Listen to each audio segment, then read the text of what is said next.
Good morning students, welcome back to the class 11 Commerce, subject Business Study.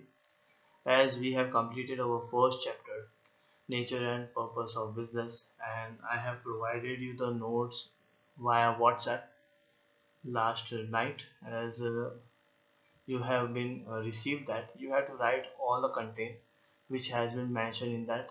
Underlying concept has to be completely written in your book.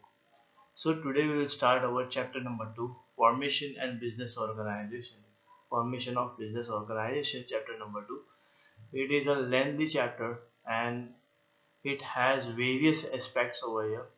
So we will start today as a topic meaning and classification of business organization. Then we will see one organizational structure where is sole proprietorship is there. Sole proprietorship and its features will be seen in today's video, and then we will carry forward in next video itself. So let's begin with the meaning and classification of forms of business organization. Meaning. Forms of organization, forms of business organization is different levels where business can be carried out. It is the meaning of that particular topic. So here a business enterprise is an institutional arrangement. Here the highlighted word is institutional arrangement to form any business activity, whether it can be done by individual, where it is, can be done by partners help, it can be done with a family business. It is known as institutional arrangement of business enterprise. Forms of business organization are essentially the form of ownership of businessmen. Form of business organization is the title which is assuring that it is the form of ownership. यहाँ पे owners पता चलते हैं forms of business organization में कि कौन से type का बिजनेस कर रहे हैं और कौन सी फैमिली से या कौन से फॉर्म से वो बिजनेस चलाते हैं. Ownership involves capital, investment, management and sharing of profits. Ownership की जब बात करते हैं फॉर्म्स ऑफ ओनरशिप की, तो इसमें मनी इन्वॉल्व होता है, कैपिटल इन्वेस्टमेंट होती है, मैनेजमेंट के बारे में यहाँ पे डिस्कस किया जा सकता है कि कौन कंट्रोल करेगा as an business owner.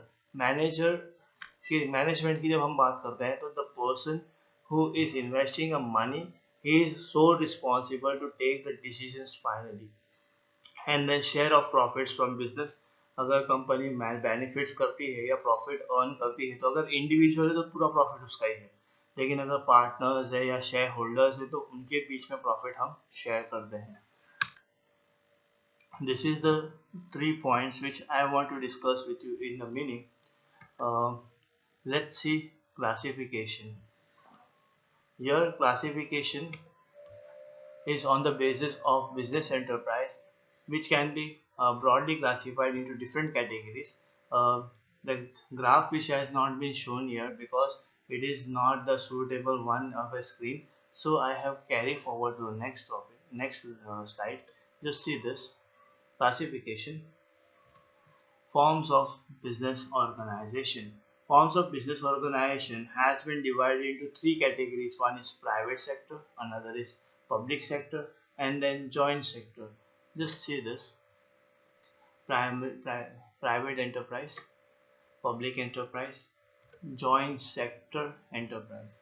As I have mentioned over here, in private enterprise, it has been mentioned that owned, managed, and controlled by private person. As you know that if I have started my business, if that business is considered as private enterprise. In that private enterprise, I only owe that business, I can only manage that business and I only can control that business. It is considered as private enterprise. Whereas in public enterprise, owned, managed and controlled has been done by the government itself. In joint sector, there is a combination of private and public entrepreneurs who are owning, managing, and controlling. So, these three categories are in form of business organization. In that, we will see private enterprise. Let's begin with the private enterprise. There is two titles. One is non-corporate, and another is corporate form.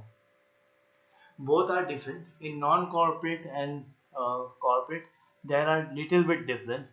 In non-corporate forms, where is an individual people are working, there is no number of shareholders are involved. There can be minimum one member, maximum 10 member or 50 members in non-corporation who have a certain agreements. Let's see that what kind of non-corporate forms can be conducted. One is sole proprietorship, another is partnership, third is joint Hindu family business. Today we will see sole proprietorship. So I'll not go with in detail, but sole proprietorship means only single owner who can own, manage and control his own business. In partnership, minimum 2 members are required and maximum 10 and 50 according to the rules of Indian Partnership Act. That partners are the persons who are non-cooperative forms. They can do business and they can share the profit accordingly. In joint Hindu family, a family business is conducted, so it is not considered as non-corporation form. It is considered as non-corporate formation. In corporate, there are shareholders who are investing in your business. There are two type over here: cooperative society and joint stock society.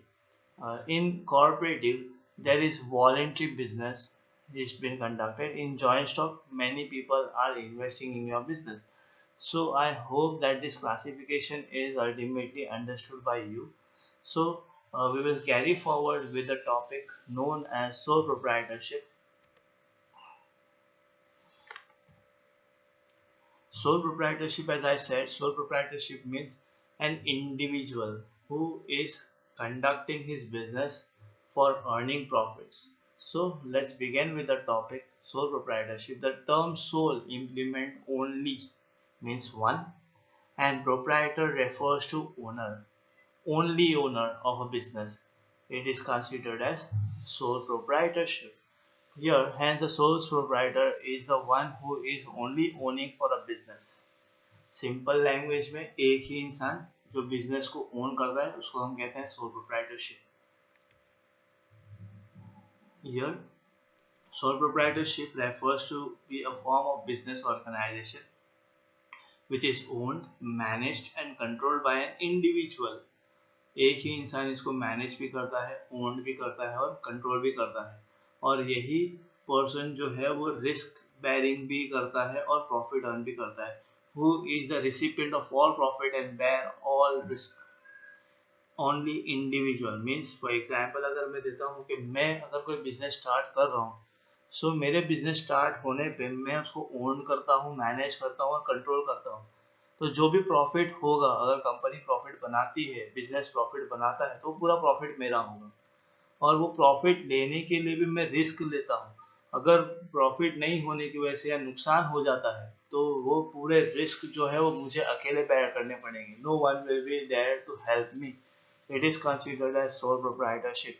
Soul proprietorship is the form of organization in which owned, managed and controlled is done by individual who is ultimate receiver of all profit, and he is also an ultimate responsible for all the losses.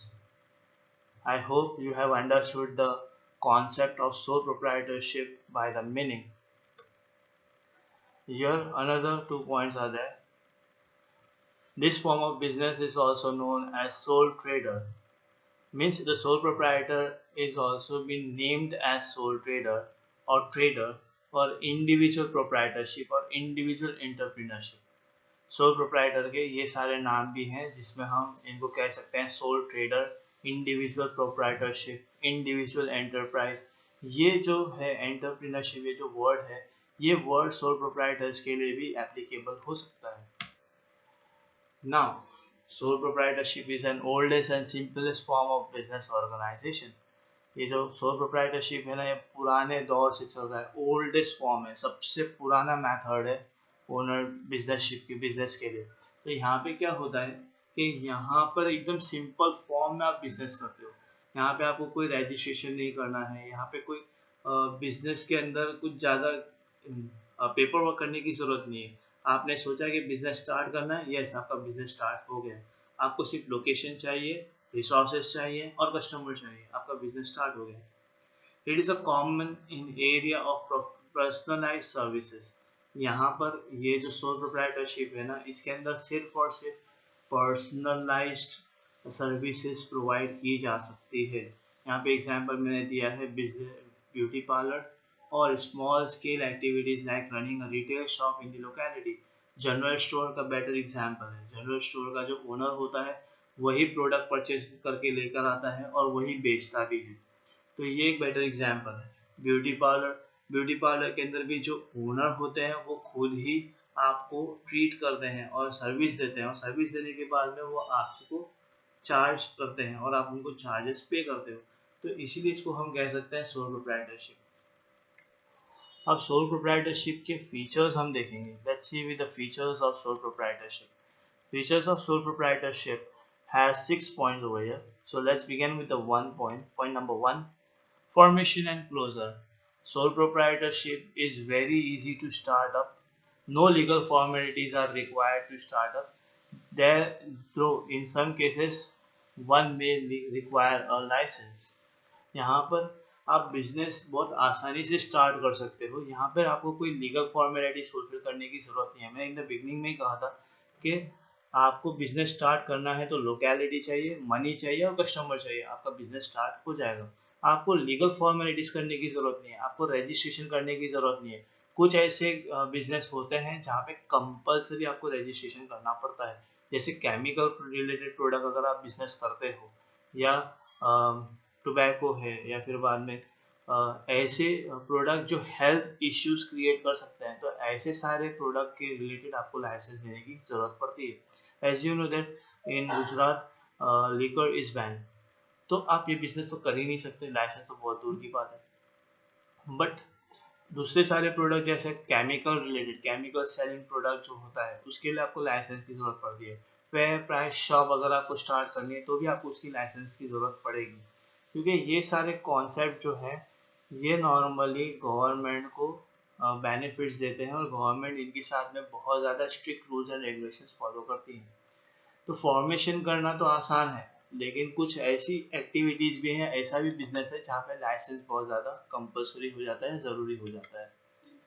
There is no separate law that governs sole proprietorship. It can easily be dissolved or closed when the sole trader is interested. यहाँ पे कोई separate rules and regulations नहीं है sole proprietor के लिए। वो business start कर सकता है और बिजनेस अपने अपने मन पे उसको बंद भी कर सकता है। अगर सोल ट्रेडर को ऐसा लगता है कि वो बिजनेस में प्रॉफिट अर्न नहीं कर पा रहा है, नुकसान होते जा रहा है, तो वो बिजनेस ऑटोमेटिकली बंद कर सकता है विदाउट गेटिंग और without saying anything to the government. So there is an easy information as well as closure of business. Business start करने के लिए भी गवर्नमेंट की परमिशन की जरूरत नहीं है, सम स्पेशल केसेस को छोड़कर, और बंद करने के लिए भी कोई परमिशन की जरूरत नहीं है। एज अ सोल प्रोप्राइटर मैं बिजनेस कभी भी स्टार्ट कर सकता हूँ और कभी भी बंद कर सकता हूँ। Next point is liability. अब आप अकाउंट टर्म में पढ़ चुके हैं लाइबिलिटी। लाइबिलिटी मतलब यहाँ पर ऐसा है कि जो खर्चे आपने किए हैं बिजनेस में, वो खर्चे का पेमेंट भी तो आपको करना है। तो पेमेंट जो हम करते हैं वो लाइबिलिटी साइड में आता है। तो उसी बेस पे यहाँ पर लिखा हुआ है the liability of the owner is unlimited. Business में अगर सोल प्रोप्राइटर को नुकसान हो जाता है और वो नुकसान की भरपाई वो बिजनेस से कर नहीं पाया, तो वो उसकी पर्सनल प्रॉपर्टी को बेचकर भी वो पैसे को चुकाएगा। तो इसलिए यहाँ पे वर्ड यूज किया गया liability of the owner is unlimited. It means that the owner is personally liable for payment of the debts if assets of the business is not sufficient to meet all the debts. In other words, his personal property may be sold to pay business debts in case of debt access to the assets of the firm exceeds the assets of the firm. मैंने अभी यही कहा था कि अगर business नुकसान कर लेता है और बिजनेस से वो पूरे पैसे पे नहीं कर पाया सामने वाले को या अपोजिट पार्टी को, तो उसे अपने पर्सनल प्रॉपर्टी बेच के वो पेमेंट करनी पड़ेगी, क्योंकि वो एक लाइबिलिटी है। यहाँ पर इसलिए वर्ड यूज किया गया है कि liability of the owner is unlimited. Point number 3, sole risk bearer and profit recipient. तो सोल प्रोप्राइटर जो है ना वो पूरा रिस्क खुद लेता है। इसीलिए उसको प्रॉफिट भी पूरा ही मिलेगा। यहाँ पर वर्ड यूज किया गया है, sole proprietor is the sole owner who is responsible for all the business affairs. Business में कुछ अप एंड डाउन होता है तो भी वो सोल प्रोप्राइटर जो है वही रिस्पॉन्सिबल है, इंडिविजुअल ही रिस्पॉन्सिबल है। अगर बिजनेस प्रॉफिट करता है तो उसको बहुत ज़्यादा बेनिफिट होगा, अगर लॉस हुआ तो वो भी उसको बहुत ज़्यादा नुकसान पहुंचा देगी। Any risk of failure of business is born all alone by him. Business में नुकसान हुआ तो सारा नुकसान उसी का है, उसको बहुत ज़्यादा डिफिकल्टीज हो जाएंगी। अगर प्रॉफिट हो गया तो वो बहुत ज़्यादा पैसा उसको मिलेगा या बहुत ज़्यादा प्रॉफिट वो अपने इसमें गेन कर सकता है। Similarly, if the business is successful, he will receive all the business profits, which becomes a direct reward of his risk bearing. Risk लेगा तो उसको बेनिफिट्स मिलेंगे। Point number 4 is controlling. अब जब हम लोग कंट्रोल की बात करते हैं तो यहाँ पे ओनर जो है ना वो वन मैन शो है। यहाँ पे वन मैन शो वर्ड इसलिए यूज किया गया है क्योंकि यहाँ पे वो अकेले ही कंट्रोल करता है, मैनेज करता है, ओन करता है बिजनेस को। तो उसके पास पूरे राइट्स है, वो अपने बिजनेस के अंदर सारे डिसीजन ले सकता है और डिसीजन लेने के साथ में वो किसी और की प्लानिंग के रिलेटेड इंटरफेरेंस पसंद नहीं करता।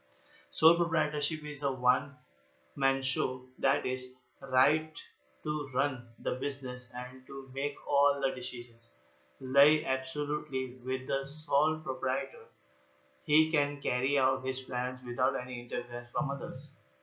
सोल प्रोप्राइटर जो है ना वो अल्टीमेटली पूरे डिसीजंस ले सकता है बिजनेस के, क्योंकि वो खुद ही ओनर है। वो खुद ही उसको मैनेज भी कर सकता है और वो खुद ही उसको कंट्रोल भी कर सकता है। तो वो जो भी डिसीजंस लेगा वो अपने बेनिफिट्स के लिए लेने वाला है, वो किसी और की प्लानिंग्स का इंटरफेरेंस पसंद नहीं करेगा। कोई आपको कुछ सजेस्ट करेगा तो वो सजेशन भी वो एक्सेप्ट करने को तैयार नहीं है। सो इसीलिए यहाँ पर वर्ड एकदम क्लियरली कहा गया है, he can carry out his plans without interference from others. दूसरों के इंटरफेरेंस में उसको ज़्यादा इंटरेस्ट नहीं रहेगा, वो अपने बिजनेस को अपने हिसाब से हैंडल कर सकता है। Point number 5 is no separate entity. यहाँ पर सोल प्रोप्राइटरशिप को रजिस्ट्रेशन करना कंपलसरी नहीं है, इसलिए यहाँ पे no separate entity word use किया गया है। A sole proprietorship has no legal existence is that is in the eye of the law. No distinction made between the firm and the proprietor. As a result, owner is held responsible for all the activities of the business. यहाँ पे government का interference नहीं, यहाँ पे registration compulsory नहीं है।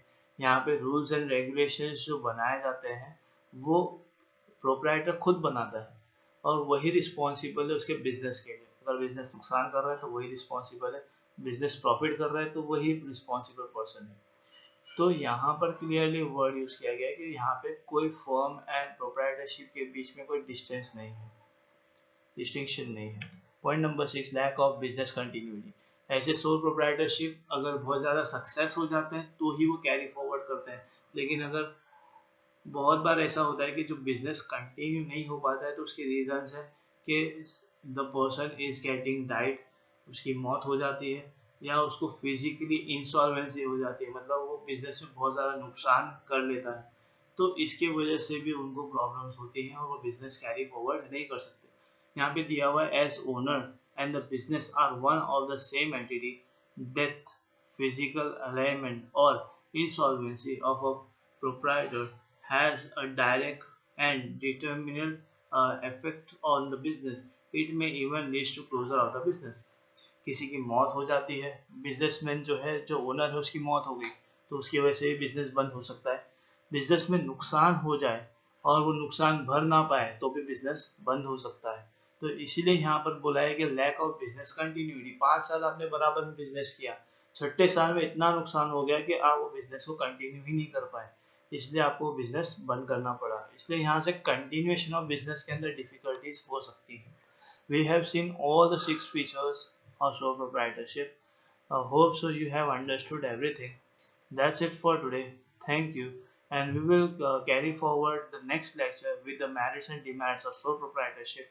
And then we will see Hindu undivided family and its feature in next video. That's it for today. Thank you.